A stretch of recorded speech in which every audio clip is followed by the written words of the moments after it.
Bonjour, mon nom est Jean-Christophe Poirier. Bienvenue dans le podcast Humain 360. Notre mission est de vous aider à reprendre le contrôle sur votre santé. On va donc parler à plein d'experts de la santé qui vont nous faire découvrir des facettes cachées qu'on peut utiliser pour améliorer notre bien-être. On va aussi aller découvrir les humains derrière ces experts-là avec des histoires passionnantes qui, on espère, vont vous inspirer à devenir le meilleur de vous-même. Bonjour tout le monde! Bonjour Iman! Allô, Jessie. Ça va bien? Comme je te l'ai dit, je suis tellement heureuse de te revoir après quelques mois, mais j'ai le sentiment d'être encore au Spiceman avec toi quelque part, en train de marcher, de parler de soleil, de vie. Bon, bref, voilà, je suis heureuse d'être avec toi ce matin. Merci, des beaux souvenirs, effectivement, des moments qu'on a passés au sommet de la santé intégrative. Avant d'aller plus loin dans la discussion, je veux juste rappeler aux gens que Humain 360, c'est une plateforme d'éducation et de formation à la santé avec une vision de santé intégrative. Donc, on met l'humain au centre de sa santé et on lui donne tous les outils qui sont prouvés par la science et qui peuvent l'aider à se sentir mieux. Et on est aussi les organisateurs du congrès de la santé intégrative, qui est le plus grand rassemblement multidisciplinaire au Canada. Donc, ça veut dire quoi? Ça veut dire qu'on veut rassembler au-dessus de 1000 professionnels et passionnés de la santé. Donc, c'est un événement qui est bâti pour les professionnels de la santé, mais que tous les gens qui s'intéressent à leur santé sont les bienvenus pour venir partager avec toute la belle audience qu'on va avoir, puis venir s'informer pour intégrer des changements dans leur quotidien. Puis, Iman, j'aimerais ça, on a eu la chance de se connaître pour de vrai lors du sommet de la santé intégrative. J'aimerais ça que tu nous dises un petit peu par rapport à ce que tu as vécu à ce moment-là. C'est quoi tes points forts? Qu'est-ce que tu te rappelles encore de cet événement-là? Eh bien, l'humain, je dirais l'humain avant tout. Pour moi, ça a été un événement, je dirais, de rassemblement d'humains qui sont animés par un élan commun. Pour moi, il y avait une énergie collective avec chacun, évidemment, je dirais son background, chacun son expertise. Alors, autant un médecin, un psychologue, un physio, il y avait même, je me rappelle, il y a une dentiste qui est venue me parler, originaire de France. Bon, bref, tous ces, pour moi, ces humains-là représentaient des rayons de soleil et ensemble, ont représenté le soleil de la santé en sachant qu'il y a des soleils partout dans le monde. Mais notre objectif commun, c'était de nous rassembler, de partager, de grandir, de nous motiver, de nous confier pour mieux servir l'humain, mieux aider et mieux nous aider également. Donc pour moi, ça a été à la fois une richesse humaine, une richesse professionnelle et un élan d'espoir, je dirais, un élan d'espoir parce que je crois fondamentalement que la santé, c'est un tout et c'est en mettant chacun de nous une petite graine qu'on va être en mesure de cultiver ensemble. Pour moi, le mot ensemble est vraiment important. Cultiver ensemble une société, une communauté qui va bâtir sa santé d'une manière de plus en plus fluide, de plus en plus autonome, tout en ayant des connaissances et des outils pour que les gens puissent mettre ça en pratique. Alléluia, merci. Donc, toutes les gens qui n'ont jamais vécu un événement, le congrès est le prochain, le 31 janvier, 1er février, pour venir vivre ce que tu viens de décrire. C'était si beau, puis effectivement, moi j'appelle ça la connexion entre passion, profession et humain. C'est incroyable ce qui peut sortir de ça. Fait que, merci, Iman, pour ces belles paroles. C'était très, très, très reconnaissant d'avoir vécu ça avec toi. Maintenant, tombons un petit peu dans qui est Iman Lalou. Tu es une docteur, tu es une naturopathe, mais surtout, tu es une passionnée, comme on vient de l'entendre, de la santé. Hein, tu es une personne qui, sous différents angles, va vouloir aider les gens à retrouver leur bien-être, leur soleil. Disons, hein, le soleil va devenir le thème finalement dans la conversation. Retrouver leur soleil, j'aime ça, j'aime ça. Et ben, avant d'aller un petit peu dans ce que tu fais maintenant, puis ce que tu fais depuis les dernières années, j'aime remonter le passé un petit peu parce qu'il y a toujours des choses de notre enfance qui viennent dicter un petit peu là, ce qu'on devient. Hein? Et des fois de façon positive, des fois bon, je ne dirais pas de façon négative, mais de façon instructive. Des fois, on veut prendre des détours pour ne pas faire quelque chose. Des fois, on veut reproduire quelque chose. Fait que j'aimerais ça que tu nous amènes un petit peu dans ta jeunesse, à l'école, comment ça s'est passé, tu étais où à ce moment-là, comment t'as éclos finalement là, au début de ton soleil? Eh bien, JC, je vais t'amener un petit peu plus loin parce que moi, mon aventure a commencé à partir de ma naissance. Mm-hmm. Je suis née en fait avec des pathologies, je dirais à différents niveaux. Je ne suis pas née pour vivre, je vais le dire comme ça. Donc, je suis née avec une nécrose intestinale, c'est une inflammation majeure du système digestif. On n'est pas capable de respirer. Et en parallèle à ça, j'avais vraiment un problème au niveau des poumons, donc un problème respiratoire. Donc, on s'attendait à ce que je meure dès ma naissance. Je dois dire qu'à ce moment-là, ma maman avait déjà ses premiers symptômes d'un cancer. Donc, je suis née dans un environnement où à la fois je flirtais avec la mort et en même temps, je survivais. Donc, pour moi, le mot-clé au début, ça a été vraiment la survie avec je dirais, un corps qui, de prime abord, n'allait pas nécessairement vers le soleil. Un jour, j'ai rencontré une personne qui m'a dit, quand il nous manque, elle me comparait à un arbre, puis elle disait, quand un arbre, des fois, est né dans un environnement difficile, il trouve sa façon finalement d'aller chercher le soleil. Mais à ce moment-là, évidemment, étant bébé, j'étais en survie, mais tout ça pour dire que je passais de 3 jours à 7 jours, etc. J'ai pas mangé en fait le premier mois. C'est ma grand-mère qui a eu cette idée brillantissime de me préparer des tisanes de verveine. Ma grand-mère était analphabète, mais dotée, mais d'un savoir, d'une pharmacopée exceptionnelle, me badigeonnait d'huile d'olive. En tout cas, elle croyait en moi. Et le petit bébé est devenu un petit enfant et très, très, très petite. Je mesurais la moitié d'une taille normale avec un tout petit corps qui pesait pas lourd, mais avec un gros ventre. Je voyais même pas la pointe de mes pieds. Et avec des douleurs majeures, évidemment, au niveau du système digestif, avec très peu d'aliments que je pouvais manger. Je n'ai pas mangé de gluten, moi, à ma naissance. Ce n'était pas un effet de mode, c'est parce que mon corps disait, il y a quelque chose qui ne va pas. Mais à l'époque, on ne connaissait pas la maladie de cœliaque, donc je n'avais pas encore le diagnostic, mais il s'est déposé assez rapidement au 6e mois. Et bref, de fil en aiguille, avec une méningite, j'ai été dans le coma plusieurs jours. Bref, d'une aventure à l'autre, j'ai survécu. Et après le décès de ma maman, j'avais 8 ans. Mon premier rêve, probablement comme tous les enfants du monde, ça aurait été de sauver ma maman. Donc, je me souviens à ce moment-là, moi-même, je ne savais pas si j'allais vivre, mais je me disais, si un jour je vis, quelque part dans mon cœur, ben, j'aimerais que les gens vivent pleinement. Il y avait quelque chose en moi dans vivre pleinement. Et malgré toute la douleur, j'avais quand même cet élan de vie, de vivacité. Et j'adorais les maths. J'adorais les maths, j'adorais les sciences, j'adorais lire. À 3 ans, je lisais. J'ai lu Einstein, enfant.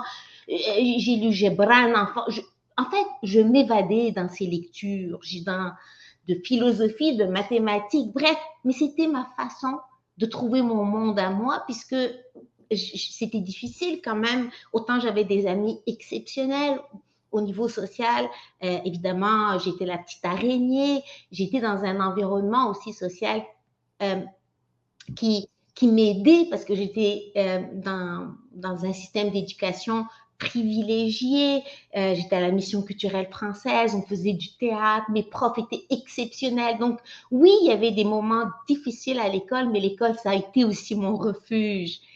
Et je vivais dans un environnement, après le décès de ma maman, à la maison, très difficile. Et ça m'a rapidement, je me rappelle, jeune ado, je me disais, oh my God, j'avais mal au corps, mais je ne savais pas qu'avoir mal au cœur, avoir mal émotionnellement, c'est encore plus douloureux. Donc, ado, pour moi, déjà, je l'exprimais. Pour moi, la santé, il y avait la composante émotionnelle et j'étais capable de mettre des mots là-dessus. Donc, ça m'a aidé d'être capable de nommer. Pour moi, la santé mentale, émotionnelle, physique, c'était un tout parce que même si je vivais des pathologies qui me tenaient réveillée et en même temps, ça allumait mon intuition au niveau de l'alimentation. C'est comme ça que j'ai survécu. Je me disais, non, ça, je peux pas, ça, je peux pas, je dois manger lentement. Mais il y avait des feelings parce que j'avais pas de connaissances réelles. C'est juste des intuitions de cerveau. Toi qui adores l'eau froide, je dormais dans des baignoires d'eau froide quand j'avais mal aux jambes. Je me levais. C'était des trucs comme ça, mais abracadabrant, là. Et à un moment donné, il y a eu un élément déclencheur. L'élément déclencheur, je suis allée avec mon papa qui était un homme, pour moi, c'était mon Gandhi, là, d'une sensibilité, d'une intelligence incommensurable. Il savait jamais, lui, il croyait évidemment que j'allais mourir, donc pour lui, j'étais tout le temps en survie. Et on est allé chez le médecin, puis le médecin lui a dit, elle ne vivra pas, puis si elle vit, elle va ressembler à un monstre. Et je me souviens, j'avais 12 ans. Et c'est là que j'ai réalisé que... Est-ce que tu l'as entendu, le médecin, te dire ça? Oui, il est en train de me faire peser à côté. Et tu vois, quand tu dis que des fois, une douleur active quelque chose, eh bien, JC, je vais te dire, je suis sortie de l'hôpital et j'ai pris une décision. J'ai dit à papa en pleurant, papa, je vais guérir. Je vais guérir. Et il m'a dit, c'est pour ça que je t'ai appelé Iman. Parce que Iman veut dire la foi en arabe. Eh bien, moi, je ne peux pas ne pas croire au miracle parce que pour moi, le miracle, je l'ai vécu. Et en même temps, je savais qu'il y avait quelque chose de scientifique, même enfant. Je savais, je le sentais, qu'il y avait quelque chose qui avait créé ça. Et c'est pour ça que dans mon livre, j'ai écrit un petit chapitre en intro sur l'épigénétique. Parce que cette journée-là, je n'ai pas juste décidé. Je me suis réveillée le lendemain. Et je te jure, JC, qu'il pleuve, qu'il vente, je me mettais à terre. Et en fait, je ne le savais pas. Mais j'ai commencé à pratiquer peut-être la cohérence cardiaque, la cohérence, ce qu'on veut. Mais moi, je respirais dans mon ventre. Je respirais dans mon ventre. Plus je respirais dans mon ventre, plus je sentais un bien-être au début. Mais au début, c'était juste une intuition.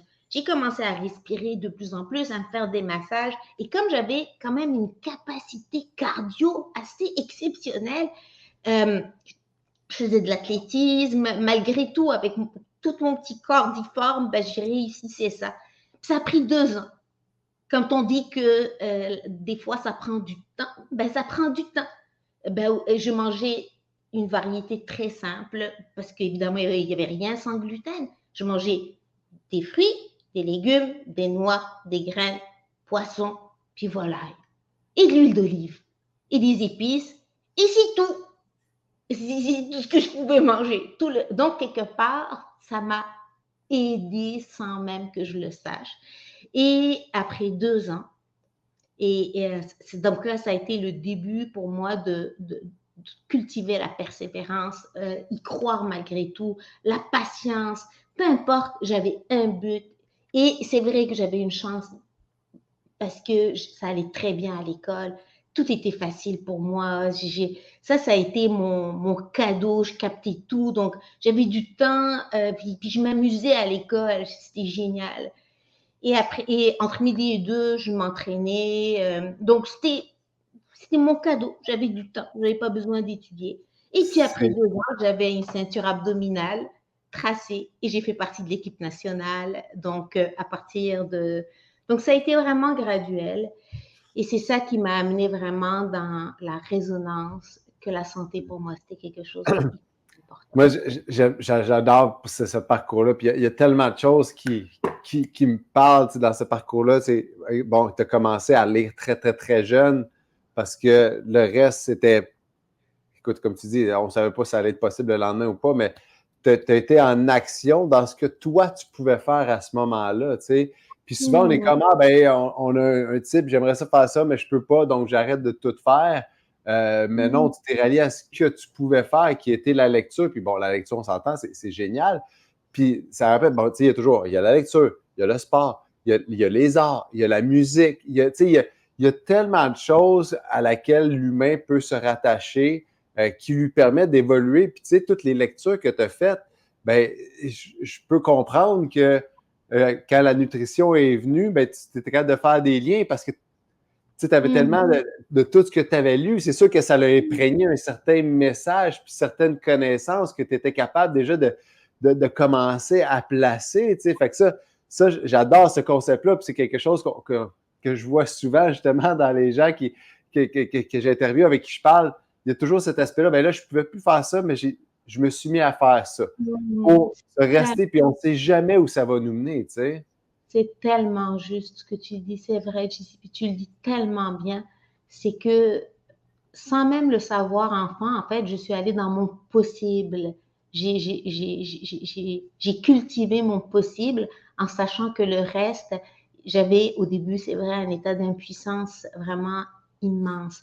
Puis la nutrition, pour te répondre, c'est parce que ça a été ma plus grande fragilité. C'est pour ça que je suis allée vers la nutrition, parce qu'au début, mon premier réflexe avait été d'être médecin.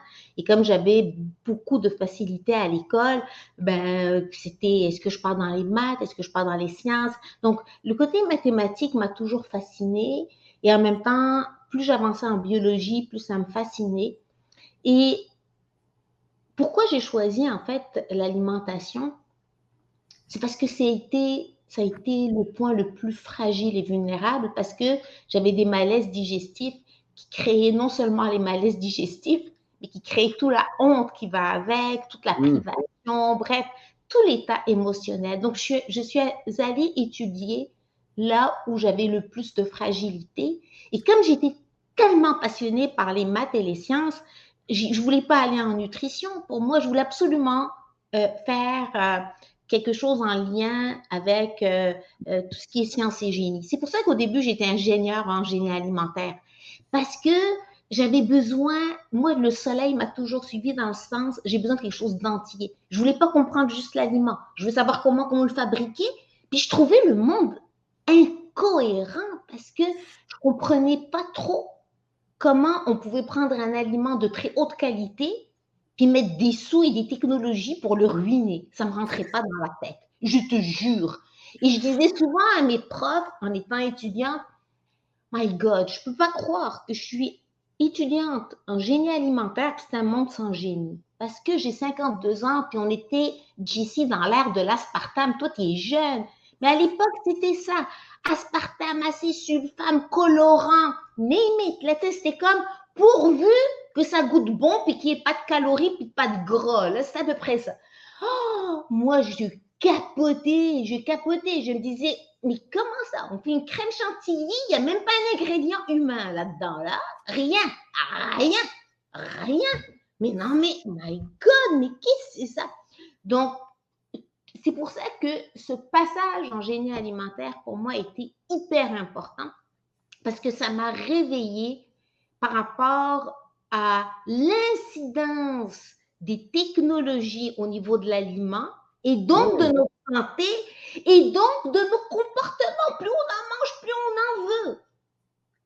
Et là, pour moi, ça a été comme, oh wow, ok, il y a quelque chose. Donc ça a été vraiment mon premier point de départ, d'unir les maths, les sciences, l'alimentation. Ça a été d'aller vraiment vers le génie alimentaire. Oui, puis de faire, lien, comme tu t'es dit, toi, pour toi, la nutrition, parce que tu l'as vu, l'alimentation, ça a été ton outil de survie. Hein? En réalité, ça a été ton outil de survie.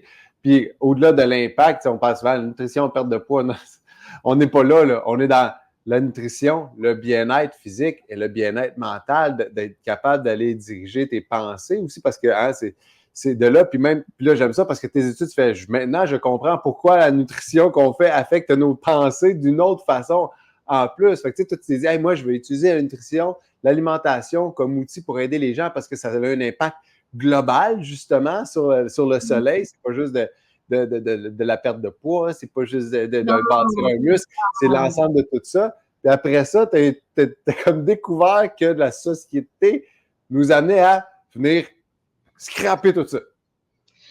c'est que je crois que, en fait, ça a été graduel à partir des années 60-70 et après la Seconde Guerre mondiale, en fait, on a bénéficié des technologies de la Seconde Guerre mondiale et parmi ces technologies, on avait la possibilité maintenant d'avoir une surproduction alimentaire, on avait la possibilité d'exporter nos aliments, etc. Donc, en ayant ces technologies, on avait aussi la possibilité de produire davantage. Et donc, si tu produis davantage, il faut bien conserver. Mais pour conserver, tu conserves comment? Il y a différentes façons de conserver. Sauf qu'à l'époque, on est parti avec les moyens les moins coûteux. Peut-être qu'on en connaissait moins, mais peut-être aussi qu'on est allé, mais on ne peut pas revenir sur le passé. Mais des fois, peut-être qu'on va trop vite, dans le sens où on ne connaît pas l'impact de ces ingrédients-là, etc. Et notamment, mais pour moi, en même temps, il y avait une évidence scientifique qui n'était pas là. Parce que je disais à mes profs, mais je ne comprends pas le fondement scientifique. Comment par exemple, je donne un exemple, un additif. À l'époque, là, je ne sais pas où est-ce qu'on en est rendu, dites-vous que j'ai 52 ans, quand j'ai commencé à étudier, j'avais 18 ans, donc ça fait quand même un petit bout, là. Puis j'ai terminé ma première maîtrise en France, ici je suis arrivée à 25 ans, j'avais déjà un bac en génie, etc. Donc, dites-vous que ça fait longtemps, puis on était à 3000 additifs à l'époque. Et le cours des additifs alimentaires, pour dire à l'époque comment pour moi il y avait une évidence scientifique qui n'était pas là, mais je demande aux profs, mais comment on fait pour connaître la dose minimale? Ben, il me semble que c'est une question cohérente, là. Ben, il dit la dose minimale, on a des courbes. Oui, mais comment on fait les courbes? Ben, il dit en fait, on prend l'ingrédient, on va déterminer une dose létale. Oui, mais comment on fait pour déterminer la dose létale? Juste pour nos auditeurs, c'est une dose qui tue. Létale veut dire qui tue. Là, on va déterminer la dose qui va tuer un rat dans certaines conditions. D'accord, je comprends. Et on a des modèles mathématiques qui finalement, ces modèles-là vont nous donner dans une gamme, une personne qui est en santé entre 5 ans et 70 ans, si elle prend tant de ppm, tant par jour, ben, il n'y aura pas de souci. J'ai dit, supposons que ce soit valable. Supposons. Maintenant, dans l'aliment, il y a 10 additifs. Pouvez-vous m'expliquer qui a étudié la synergie de ces 10 additifs? Personne. Donc, vous ne savez pas que fait la... Et en plus, ça vient dans un corps humain qui lui-même est biologiquement actif avec des molécules. Non, mais c'est quoi ce cocktail? Ça ne marche pas. Mon prof de chimie, il était exceptionnel parce qu'à la fois, c'était un amoureux de la chimie. Il dit une chance que tu es doué en chimie, là. Mais il dit en même temps, des fois, je me demande si ça serait pas mieux que tu sois un peu moins doué en chimie parce que tu ne peux pas juste prendre des notes comme tout le monde. Non, je peux pas prendre des notes. Et c'est comme ça que je commençais à me réveiller. Un autre exemple, puis après ça, maintenant les gens ont compris, mais j'avais un laboratoire sur les arômes. Et moi, l'amoureuse des arômes, moi là qui adore les saveurs, je tripais presque autant que te rencontrer aujourd'hui ici en entrevue. Là, tu sais, j'arrive très contente, my God, je vais créer. Moi, pour moi, j'allais extraire un arôme d'un aliment. J'arrive dans le laboratoire, je vois que des bouteilles. Mais je dis, mais mon Dieu, ils sont où les fruits, les légumes, les extraits? Là, le prof, il dit, Iman, t'es tellement idéaliste, là. Mais t'imagines pas, pour avoir un extrait d'arôme, ça prendrait la terre pour avoir tant de fraises.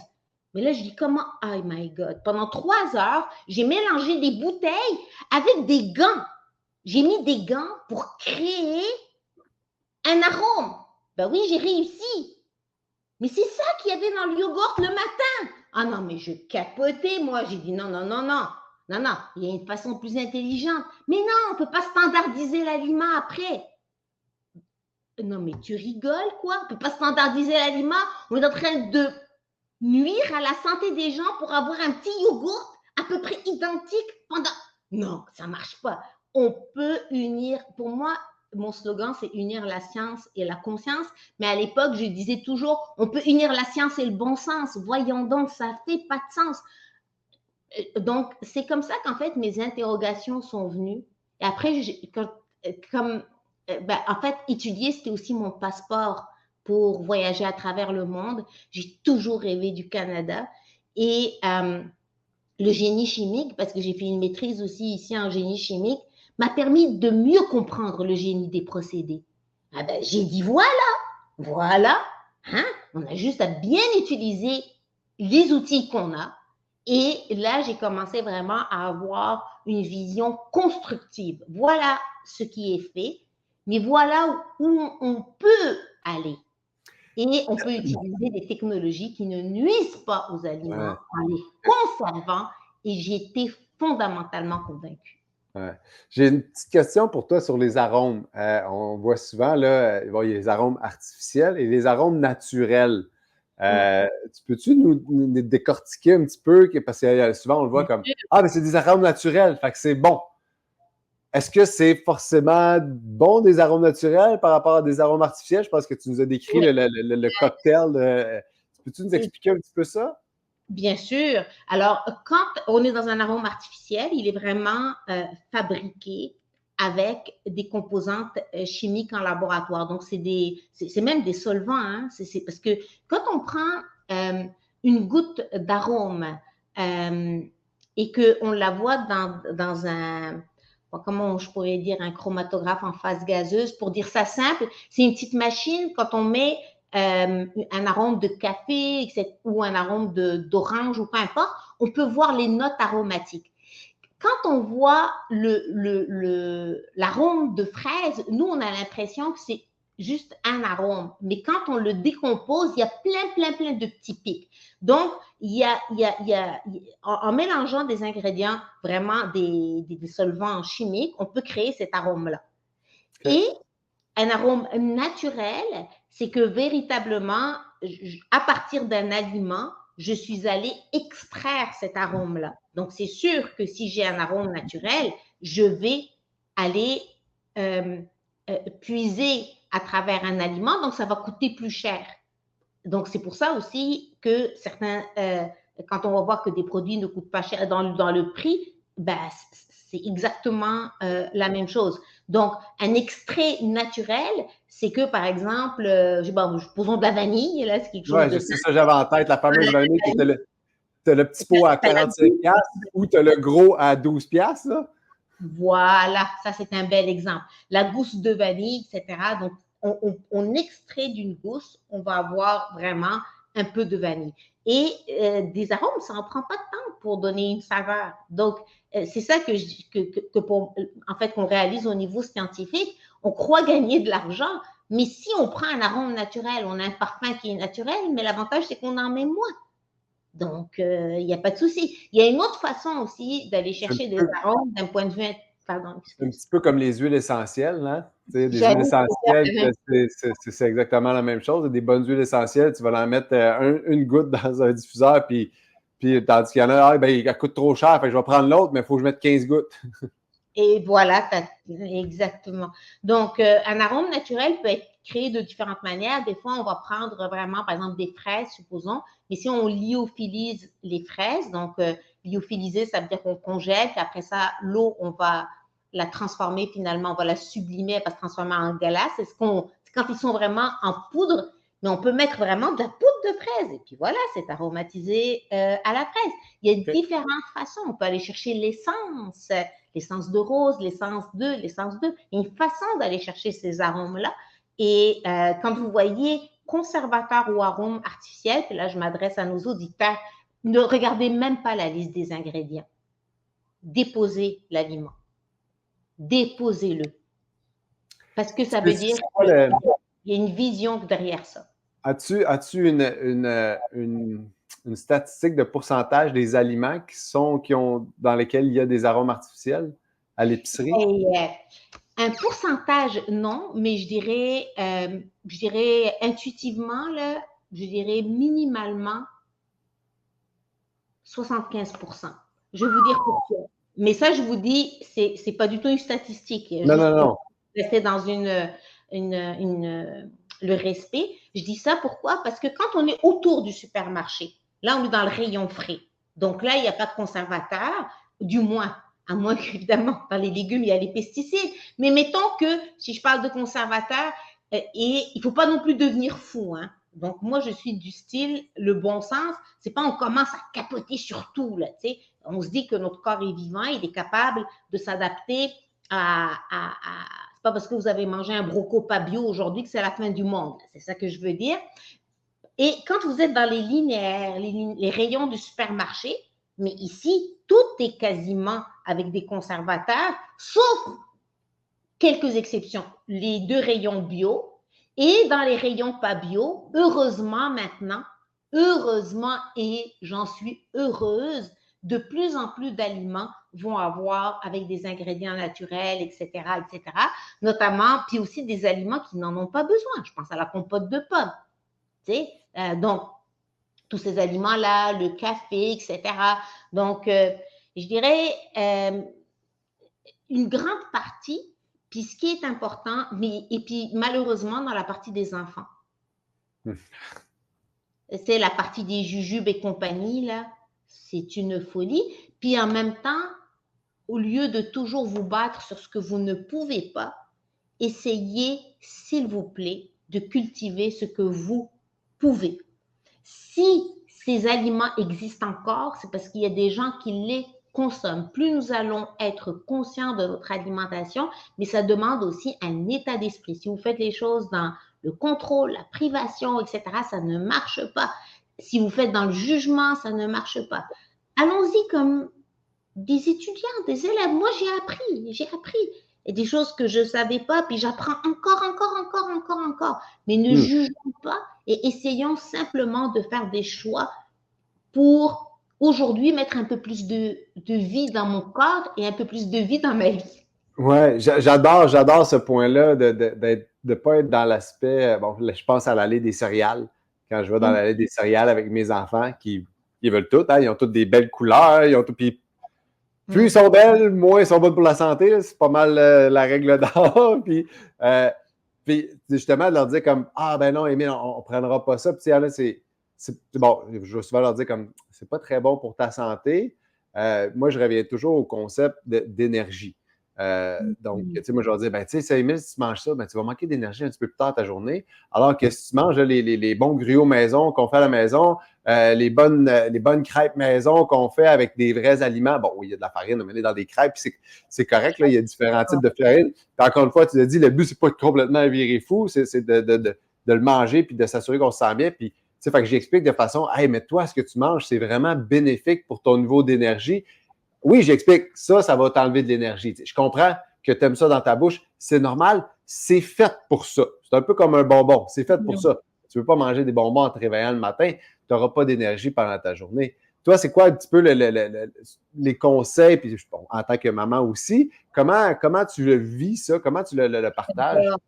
Ben, écoute, on a ce point déjà en commun. Moi, quand justement, comme dirait si bien mon fils Naël, qui a maintenant 19 ans, quand il était enfant, il disait parfois, il dit c'est drôle, c'est maman qui a étudié en alimentation, mais c'est elle qui a le moins de conseils à donner aux gens. Mettons quand on est en famille, etc. Déjà, ça, pour moi, c'était quelque chose d'important. Pourquoi? Parce que moi, pour moi, c'est vivre et laisser vivre. On me pose une question, j'essaye autant que possible d'y répondre en écoutant le besoin de la personne, pas en disant ce que moi je crois ou je ne crois pas.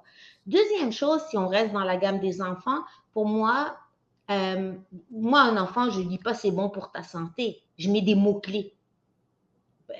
Énergie.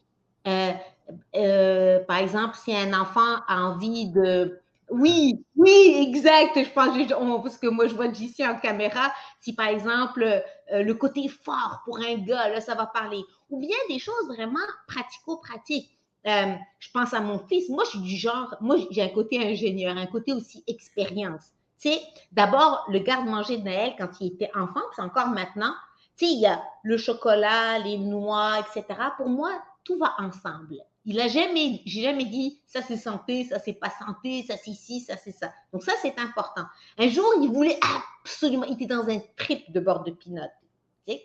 Puis là, c'est comme, il devait avoir quelque chose, même pas comme 2 ans et demi, 3 ans. Moi, j'y écoute Naël. Il dit, mais c'est maman, c'est bon à la cuillère. Vas-y.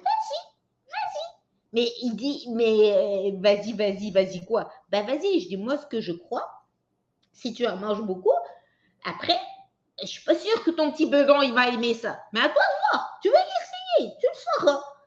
Puis il l'a essayé. Oui, je m'en souviens. Donc, il y a quelque chose aussi, pour moi, l'enfant doit faire son expérience. L'autre chose qui est importante, puis j'aime donner les exemples des enfants parce que nous sommes aussi des grands enfants pour cette partie de l'alimentation. Des fois, on manque tellement de discernement. Je pars dans les écoles. Ils arrivent, ils vont rencontrer Iman Lalou, ils vont parler de... Donc, ils ont déjà une croyance. J'arrive, je dis, bon, c'est quoi pour vous l'alimentation santé? Manger des brocolis, ta. OK, c'est quoi pas manger santé? Pas manger de crème glacée, patata. Là, je m'assois, je leur dis, c'est donc ben plate. Qui a envie d'être en santé alors? Et je leur disais, non, la santé, c'est, oui, choisir des aliments colorés, mais des aliments aussi que vous aimez, des aliments qui vous font du bien. Donc, tous ces aliments-là, qui sont savoureux, ils font partie de votre santé. Mais la santé, c'est s'amuser, c'est faire du théâtre, c'est faire du sport, c'est cuisiner avec tes parents, les meilleurs muffins du monde quand vous allez préparer, rajouter des pépites au chocolat, ça aussi, c'est bon. Donc, pour moi, la santé, ce qui est difficile en ce moment, c'est qu'on a tellement de connaissances que les gens se perdent. Et il y a aussi ce syndrome d'en faire tellement, d'en faire trop, mais est-ce qu'on est en train de prendre soin de notre santé ou on a peur pour notre santé? Et ce n'est pas la même chose. Quand on a peur pour notre santé, c'est qu'on a peur de la maladie. Donc, on fait attention à tout, mais si on fait attention à tout, ça veut dire que mon système nerveux est tout le temps en mode ultra-vigilance. Et il y a quelque chose qui n'est pas nourri dans le cœur et donc pas nourri dans le corps. Il y a quelque chose qui est contrarié en nous. Et ça, là, un jour ou l'autre, ça nous rattrape. Écoute, puis ça, je fais le lien avec ce que tu nous as dit au début quand tu es sorti de chez le médecin et tu as dit, papa, moi, je vais vivre. Oh my God, tu as raison. Tu as pris une décision positive de façon, hey, moi, je vais faire quelque chose de positif. Je vois l'avenir positif. Puis, tu sais, bon, l'aspect épidémiologique, hein, puis notre ami Joey Dispenza qui est très là-dedans. Tu sais, nos pensées vont générer un état de stress qui vont aller activer ou désactiver certains gènes, hein, la fameuse épigénétique. Ben, si tu es tout le temps dans cet aspect-là de ce que je vais manger, c'est mal, mais je sais que c'est. Tu sais. Fait que, à la base, tu pars avec une espèce de combat négatif de stress qui va aller jouer de façon négative puis ça devient pratiquement insurmontable. À la longue, ça va mener à l'échec parce que tu es tout le temps en train d'être dans un combat qui est épuisant. Alors que quand tu prends une décision positive, comme j'ai adoré la façon dont tu l'as dit au début, moi, papa, je vais être en santé, je vais vivre. Tu es comme, wow, OK. Fait qu'après ça, les choix deviennent évidents aussi. Puis tu ne fais pas pour tes choix alimentaires, tu les as fait en mode obligatoire, mais avec une raison de vivre. Et non pas de ne pas souffrir. Tu ne voulais pas ne pas souffrir, tu voulais vivre. Fait que je pense que ça revient un petit peu à ce que tu dis. Arrêtons d'être sur comme, ben là, il ne faut pas que je mange ci parce que ça, il ne faut pas que je... Non, il faut que je mange des bons aliments parce que ça me fait du bien. Puis des fois, j'en mange des aliments gâteaux qui sont moins bons pour ma santé, mais que je prends le temps d'apprécier Puis le bénéfice, parce que hein, c'est l'ensemble, le bénéfice au bout de la ligne est plus grand parce que tu n'es pas en combat contre toi, tu n'es pas en train de shifter tes gènes vers du stress, tu es en train de générer du bien-être. Ah, tu as même vraiment un bon point. C'est tellement bien dit, JC. C'est choisir, en fait, de vivre le pourquoi, notre pourquoi. Et là, j'amène un point à nos auditeurs par rapport, pourquoi souhaitons-nous être en santé? Est-ce que c'est juste pour ne pas avoir d'hypertension, de diabète, de maladie de ci, de ça? Ou nous souhaitons être en santé pour vivre pleinement, pour vivre librement, pour réaliser nos rêves, nos projets, pour être heureux, pour être joyeux, pour être en paix à l'intérieur de soi. Et quand on choisit en fait cet état d'esprit, en fait, parce que c'est pas le souci, généralement, c'est pas l'alimentation. L'alimentation est un souci, c'est la conséquence de nos pensées, nos croyances, nos émotions, nos comportements, notre relation avec nous-mêmes, notre relation avec le plaisir, le regard qu'on porte sur notre corps, notre peur de déplaire. C'est tout ça qui génère en fait un comportement parce que cette partie-là dépend de la faim et de la satiété de nos comportements, dépend du système nerveux autonome qui, lui, dépend de notre état de stress, etc. Et si on veut créer cet état d'équilibre qui est pour moi une harmonie, l'équilibre pour moi, c'est pas... Pas une ligne plate, là. Non, c'est apprendre à surfer sur les vagues. Et la nuance, c'est qu'on peut s'arrêter puis manger des frites. Mais il y a une différence entre manger des frites, les savourer, une petite quantité, mais l'idée, c'est que ce n'est pas les frites qui m'appellent. C'est moi qui choisis les frites, c'est moi qui choisis la quantité, puis je les savoure. C'est pas la même chose. Je peux prendre quelques chips et je me prends un petit bol tout mignon, mais si vous prenez un sac de chips, puis vous avez à peu près 35 ingrédients, là, écrits en mode minuscule, et sont où les patates? Si vous voulez, elles sont où les patates? Mais si vous prenez etc.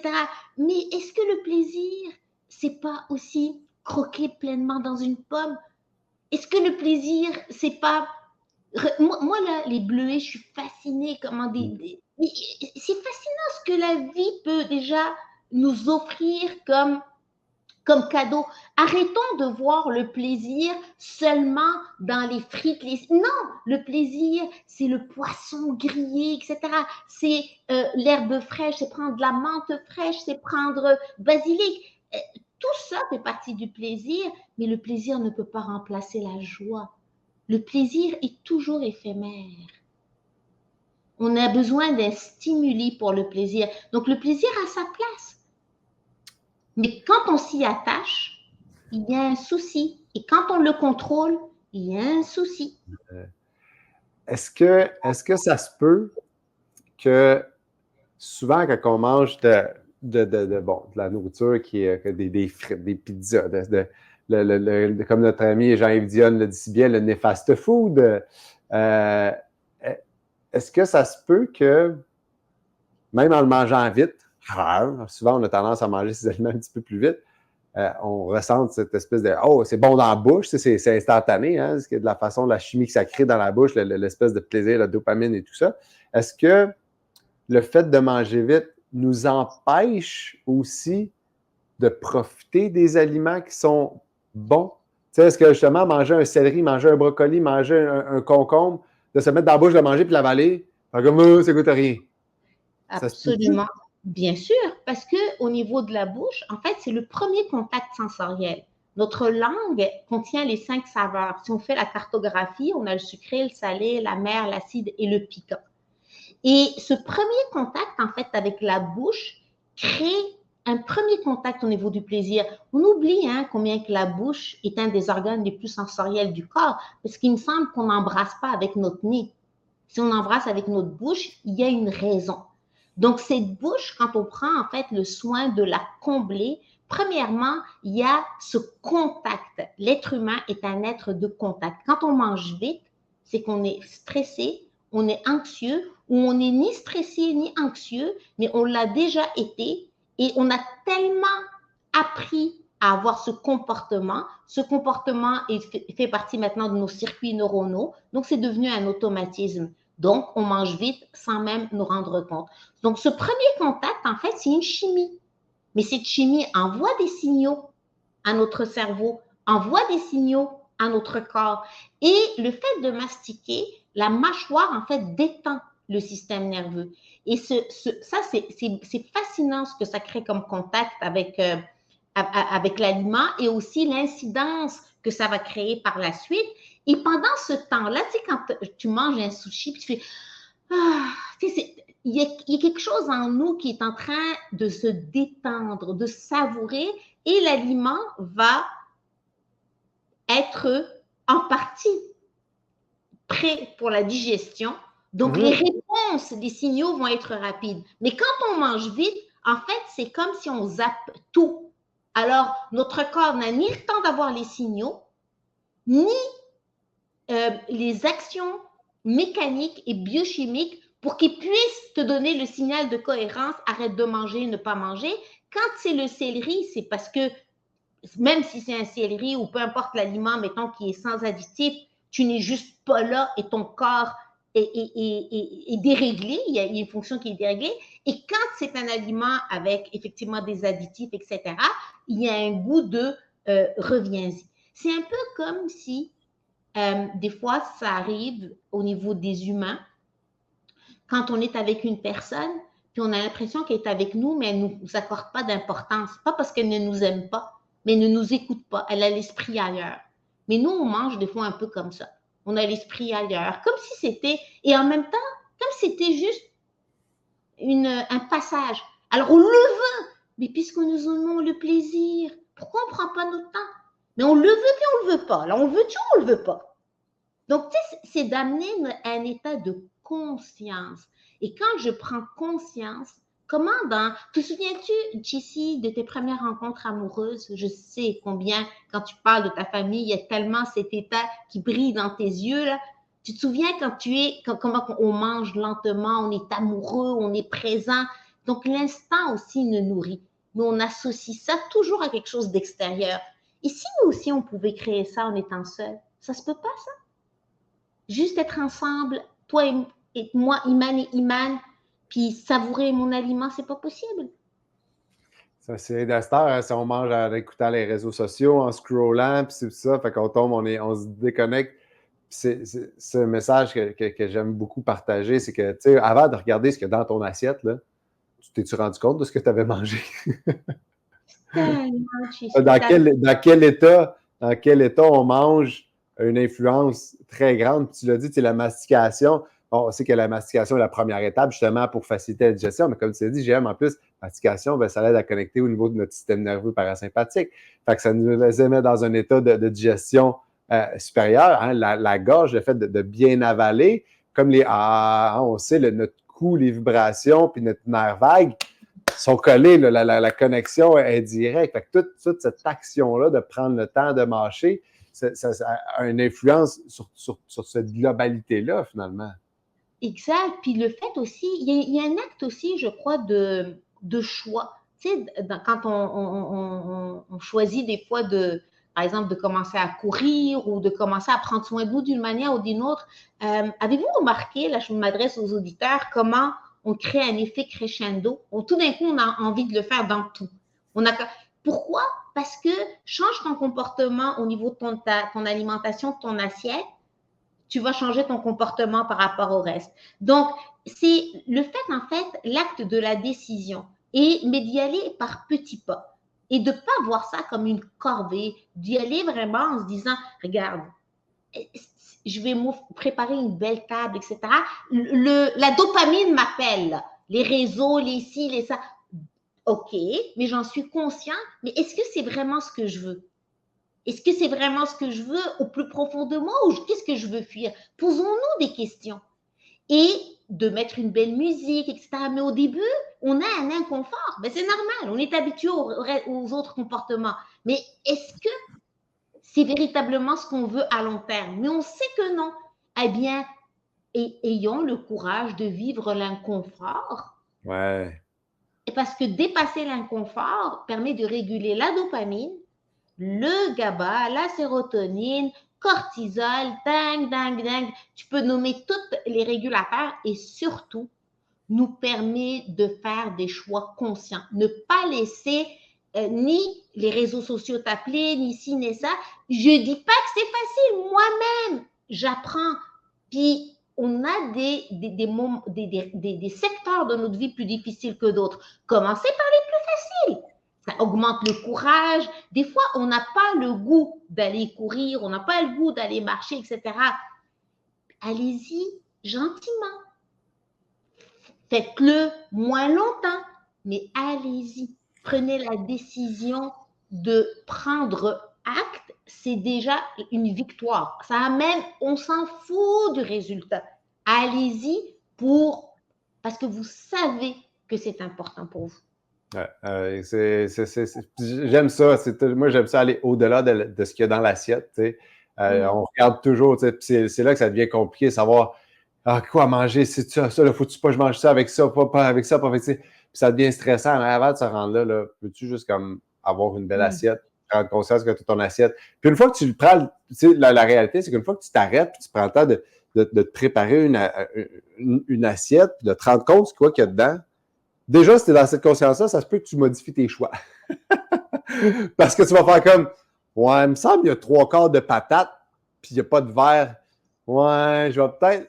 Mais souvent, on remplit notre assiette, on la regarde même pas, puis on se met à la manger. Fait que juste de prendre conscience, ça peut, je pense, aider beaucoup même à faire des meilleurs choix avant même de. Puis après ça, ben, dans l'état dans lequel on mange, j'aime beaucoup la façon dont tu le partages, man. J'ai goût de t'apporter peut-être dans une autre facette. Je sais que pour toi, puis on s'entend, là, je pense que l'éducation en nutrition, c'est une grosse faille qu'on a en ce moment dans notre système de société, là, parce que en fait, il n'y en a pas. Il n'y en a pas vraiment d'éducation à l'alimentation en ce moment dans notre société. Puis, évidemment, plus on est capable d'influencer de façon positive, les jeunes à faire des meilleurs choix, puis à prendre conscience, entre autres, des choses qu'on vient de dire, bien, plus c'est facile pour ces jeunes-là de continuer à avoir des saines habitudes dans le futur parce qu'ils savent le comment, du pourquoi, puis ils n'ont pas été, je vais dire, contaminés, mais ils n'ont pas eu... puis là, quand tu es inconscient de tout ça, puis là, tu arrives à 35 ans, 40 ans, puis tu as tout accumulé ces années-là de mauvaises habitudes, puis d'un coup, il faut que tu fasses un changement. C'est beaucoup plus difficile que le jeune qui grandit là-dedans. Et je sais que toi, l'aspect éducationnel, c'est quelque chose qui te passionne. On a eu la chance de discuter, même que tu dis, là, moi, Jessie, j'ai déjà fait un programme là, pour les écoles primaires. Peux-tu nous dire un petit peu comment tu vois ça, cette espèce de structure-là? La première étape pour moi, c'est justement de ne pas dissocier l'alimentation des autres sphères de la santé. Moi, je crois que un des maillons faibles en ce moment par rapport à la nutrition, mais par rapport aussi à d'autres domaines, c'est qu'on va prendre soin de la nutrition, point, alors que ce n'est pas possible.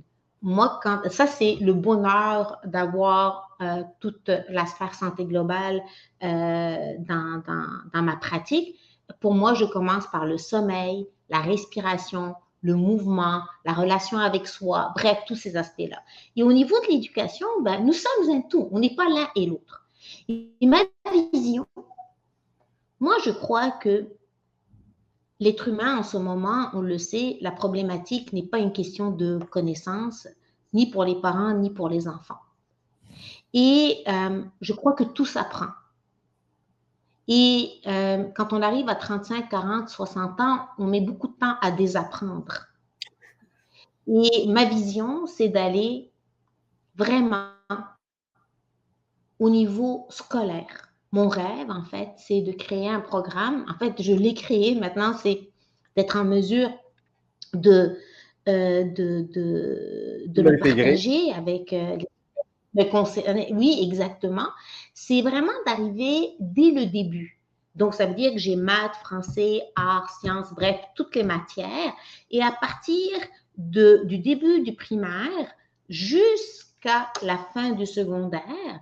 Donc, sur 9 mois, 9 cours de santé intégrative. Donc, pas seulement la nutrition, mais une fois par mois, on aborde avec un enfant, par exemple, du primaire, première année, il va avoir une séance sur, par exemple, comment respirer, mais toujours du côté ludique.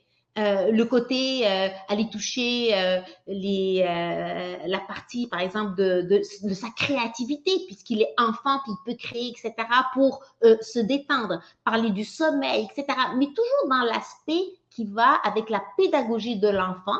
Et déjà, on commence à enseigner la nutrition, mais pas 3/4 de ci, 3/4 de ça. Non, la nutrition, c'est plus que patates et carottes, s'il vous plaît, puis arrêtez de sortir la balance, sauf pour préparer des muffins. Sinon, ça ne fait pas de sens. L'enfant commence à caricaturer l'alimentation. Et autant, je dirais, j'imagine par exemple un prof qui va venir faire du théâtre et montrer comment le théâtre va faire du bien. Quelqu'un qui va venir enseigner la communication, la partie... par exemple, au niveau des mouvements, comment une posture, la posture de l'enfant, ils sont tous assis comme ça, croche à l'école, etc. Et petit à petit, on aborde des sujets qui vont avec, là, j'arrive au secondaire, par exemple, eh bien là, je vais parler de la relation avec soi, là, c'est la relation avec le corps, comment on se sent pas bien, il y a beaucoup de troubles alimentaires dans cette partie-ci, je dirais, de l'enfance, ou des fois juste le souci du corps, etc. Et un cours par mois, ça fait 9 cours. Si on commence ça du primaire jusqu'à la fin du secondaire, imagine le potentiel qu'aurait un enfant avant de devenir adulte. Puis c'est ce que j'aime beaucoup de ce principe-là, c'est qu'on ne parle pas d'une charge incroyable. C'est extrêmement minime, c'est facile à intégrer. Puis les bienfaits vont être, tu sais, comme moi, ce que j'aime de ce principe-là, c'est que tu amènes une conscience à tous les mois. Fait qu'il y a une constance qui ramène à la conscience du bien-être dans toutes ses facettes. Mais à chaque mois, ben, il se bâtit quelque chose. Puis pendant ce mois-là, après le mois, ben, ils vont trouver leur façon de l'intégrer. Ils vont jouer avec. Ils vont l'oublier. Ils vont le partager avec leurs parents. Ça va grandir. Puis là, le mois d'après, une nouvelle prise de conscience sur la respiration, une prise de conscience sur les étirements, une prise de conscience sur la routine du soir, une prise de conscience sur la routine du matin, une prise de conscience. Fait que mais ça, fait que sans être à tous les jours, une fois par mois, c'est génial parce que on le sait, hein, c'est la constance, la fréquence. Au-delà c'est pas obligé d'être des ateliers de 2 heures, là. Non, 1 heure. Et que ce soit ludique. Et l'idée, c'est que l'enfant n'oublie pas qu'il a un corps. Parce qu'on sort du secondaire, on en connaît des choses, mais on ne connaît plus notre corps, on ne sait même pas comment il fonctionne. On sait c'est quoi ses besoins. Juste arriver une fois par mois, comment tu te sens aujourd'hui? Tiens, comment tu te sens? Juste 5 minutes, comment tu te sens? Amener une célébration. Combien que les enfants, des fois, ils vont... Moi, je rencontre dans ma pratique des enfants qui sont déjà stressés par le résultat scolaire. Ah ouais. Juste nommer, etc. Et de répéter, comme tu dis, JC, c'est tellement bien dit ce que tu as dit, là. Il me semble qu'on apporterait un changement fondamental dans les racines de notre éducation. Et on doit se le dire, on en a besoin de ce changement-là parce que ça ne peut plus continuer comme ça. J'en parlais justement ce matin.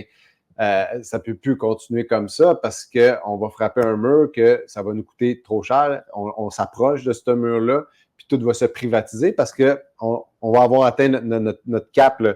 Il nous reste quelques petits milliards de dollars, là, mais il nous en reste très peu, là. On va avoir atteint notre cap, puis là, ça va se privatiser. Fait que les gens vont devoir payer, puis là, ben, ça va mener à une cascade incroyable. Mais je pense que la façon de le renverser, ça serait justement par l'éducation chez les jeunes. Puis là, les jeunes, quand ils arrivent sur le marché du travail, deviennent des parents aussi qui sont éduqués de façon différente, sont en meilleure relation avec eux-mêmes. Puis j'adore le fait que, puis j'adore ton approche, c'est mon approche aussi dans la vie, c'est à petite dose, de façon constante et concrète. je n'irai pas faire une présentation de 45 minutes sur les bienfaits d'une respiration ventrale. On va faire des jeux, puis tu vas me dire comment tu te sens quand tu le fais, puis on va aller s'étirer, puis on va cuisiner, il y a tellement de façons de faire. Fait que écoute, j'adore ça. Si jamais là, il y a des directeurs d'école qui nous écoutent, des directeurs de services scolaires qui nous écoutent, le gouvernement qui nous écoute, mais ça peut, je pense que ça peut, c'est le genre de projet école qui se fait sans nécessairement avoir. Il ne faut pas attendre qu'après notre gouvernement, on va se le dire, là, je pense qu'il y a des écoles qui ont le pouvoir par leur projet global de mettre ces choses-là en place. On vous invite à communiquer avec nous, avec Iman, puis on va le mettre là, je veux dire, ça va se faire. Je veux dire, il faut que ça se fasse, puis on est rendu là, il faut arrêter d'attendre parce qu'à chaque année qu'on attend, c'est des jeunes qui sortent de l'école, en fait, c'est des jeunes qui sont à l'école, qui sont sous médication, antidépresseurs, anti-ci, anti-ça, plus ci, plus ça, TDA et compagnie. Puis, je ne dis pas qu'il n'y en a pas et qu'on peut tout régler ça, là, mais mon Dieu, qu'on peut donner des outils incroyables et diminuer. Moi, personnellement, et c'est ma croyance personnelle, je pense qu'on peut diminuer au-delà de 50 à 60% les problématiques liées à la confiance en soi, à la mauvaise alimentation, le manque d'activité physique, à nos croyances. Puis pour vrai, je pense que c'est 80%.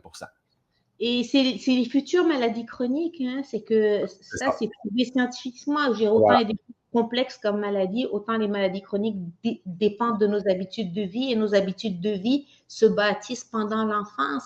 Et si l'enfant grandit avec un environnement qui le stimule dans la joie et le plaisir, il a envie d'y revenir. La santé, ce n'est pas plate. La santé, c'est le fun. La santé, c'est avoir de l'énergie pour voyager. La santé, c'est avoir de l'énergie pour dessiner, pour être heureux. Moi, c'est comme ça que parce que je suis invitée des fois dans les écoles et c'est pour moi des petits actes finalement. Et j'ai le souvenir, pour te donner une petite idée brièvement, d'une école où j'étais allée et je les ai fait rire, danser, etc. Bref, ils ont retenu que la santé était quelque chose de bon. Bref, quelques semaines plus tard, je suis au IGA dans mon petit quartier là, à Cap-Rouge. Et puis bon, bref, je rencontre la jeune fille avec sa maman, tu sais, qui est jeune ado, là, tu sais, au primaire, là, même pas, elle doit avoir peut-être 11 ans. Maman, c'est Iman. Et là, elle me rencontre et la maman me dit merci. Elle dit merci, Iman. Merci pour le bien que vous avez fait à notre fille et merci pour le bien que vous avez fait à notre famille. Elle est arrivée là, et je te dis, elle nous a demandé de changer des choses, mais elle a dit, on a embarqué parce qu'elle était animée, elle était drôle, etc. Donc, quand on arrive avec cet esprit-là en famille, ça donne envie.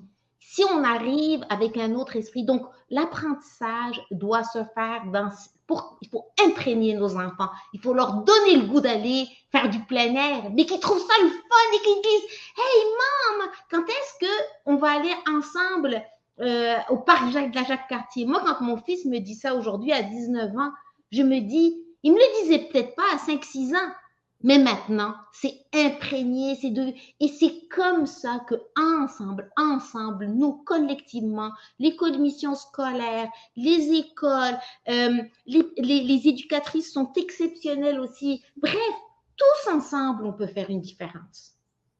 Amen. Iman. On va dire ça comme ça, on va renommer c'est Iman.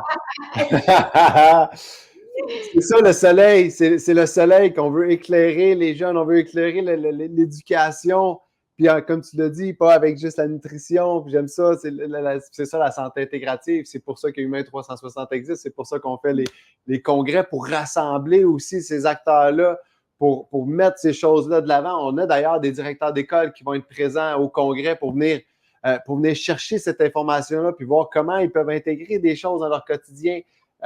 Écoute, Iman, je te remercie. Ça fait déjà 1 heure, le temps nous presse. Écoute, je pourrais continuer à parler pendant des heures et des heures.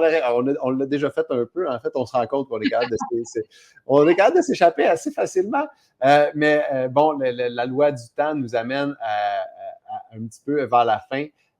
Avant de se quitter, Iman, j'aimerais savoir quel est, toi, dans ton alimentation, tes must. Tu sais, mettons, tu avais à dire 5 choses que, moi, là, je partirais sur une île déserte, là, ces 5 aliments-là, là, je partirais avec ça.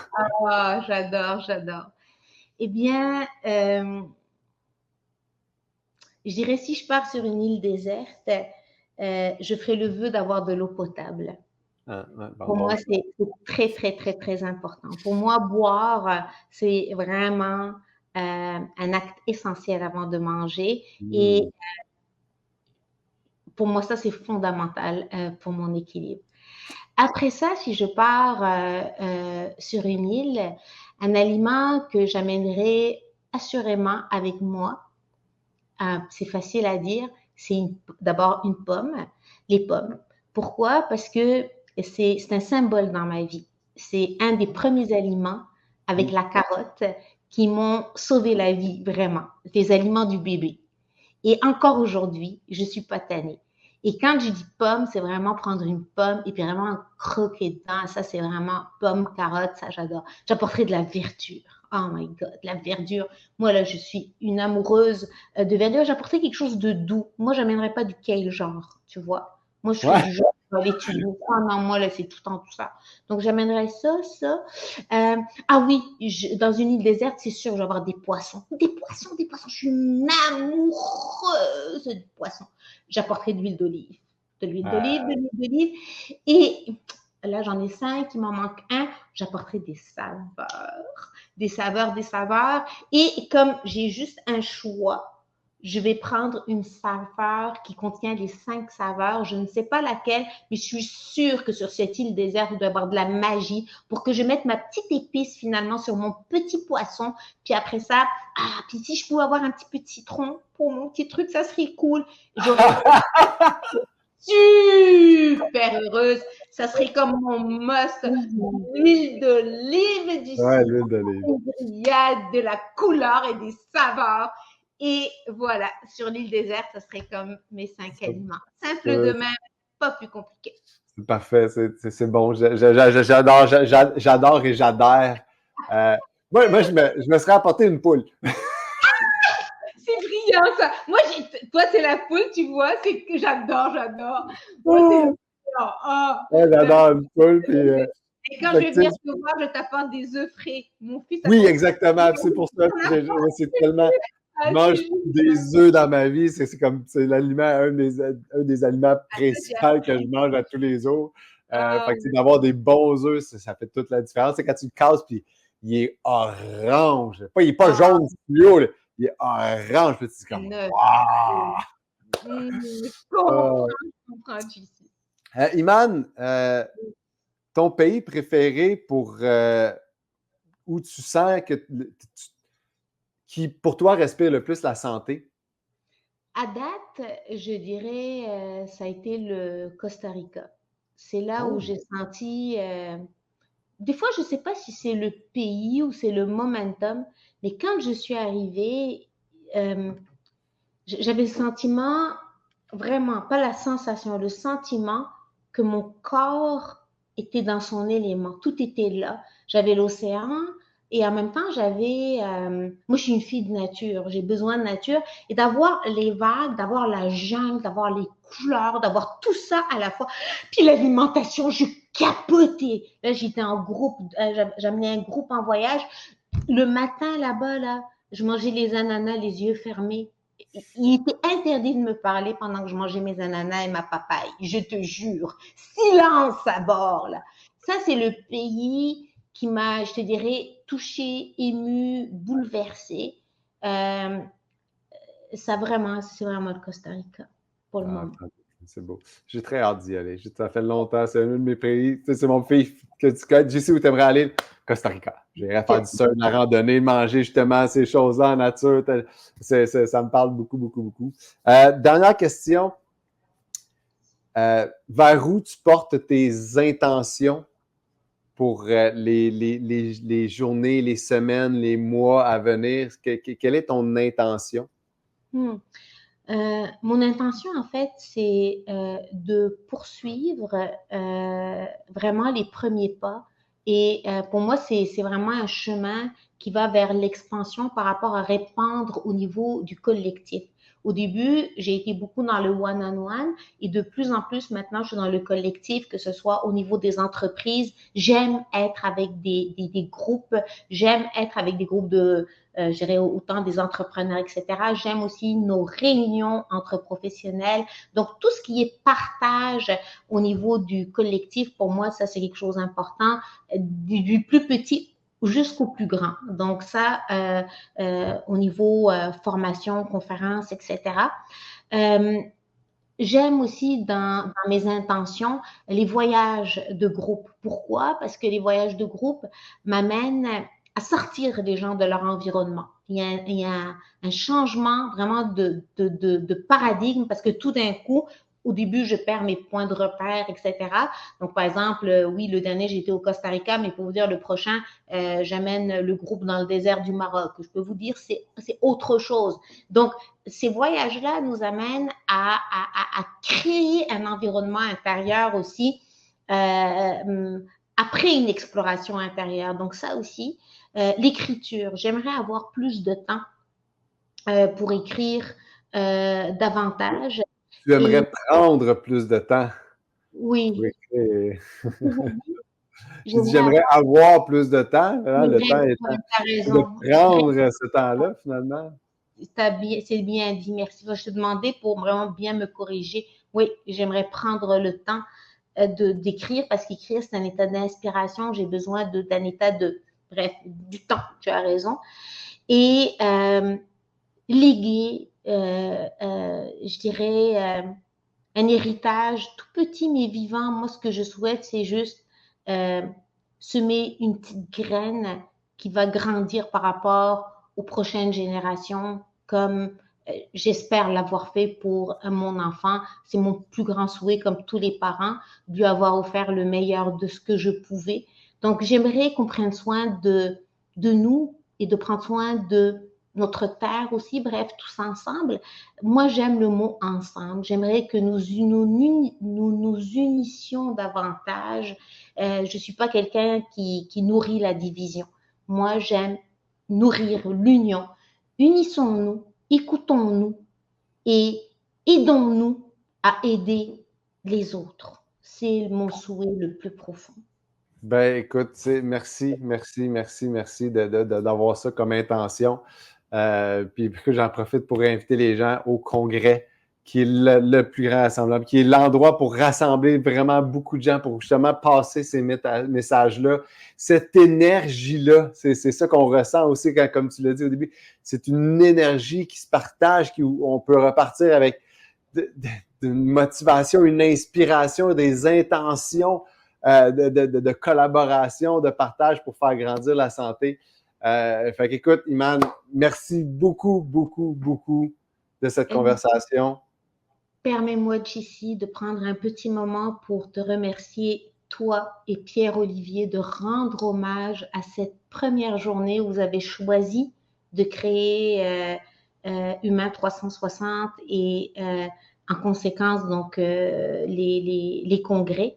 Et de ce choix d'avoir eu cet élan, je dirais, en expansion, parce qu'on sait que ça demande aussi de l'énergie et d'être là encore et encore, parce que pour moi, vous faites partie de ces vecteurs vraiment de grands changements et vous incarnez aussi, moi c'est ce qui me touche, c'est que vous incarnez vraiment ce que vous partagez, autant bien sûr au niveau scientifique, etc., et aussi au niveau humain.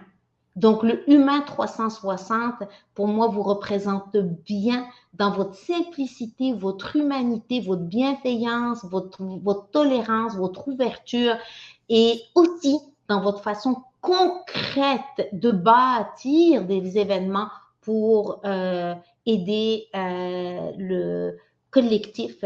En tout cas, de tout mon cœur, reçois toute ma gratitude. C'est reçu. C'est reçu, Iman. Merci beaucoup. On va se donner un gros câlin si on était proche là-dedans. Oh, on va pouvoir le refaire bientôt, je suis certain.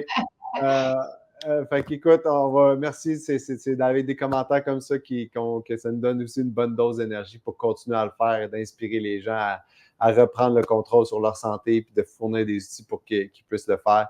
Tu es une ressource incroyable, une personne, une humaine aux valeurs que j'adore. Puis je pense que plus on va avoir d'énergie d'Iman qui va se propager, d'arôme, hein, d'arôme d'Iman qui va se propager, je pense que plus on va se contaminer de façon positive. Donc, encore une fois, merci beaucoup, beaucoup pour ce moment-là, Iman. C'était merveilleux. De tout mon cœur. Merci. À bientôt.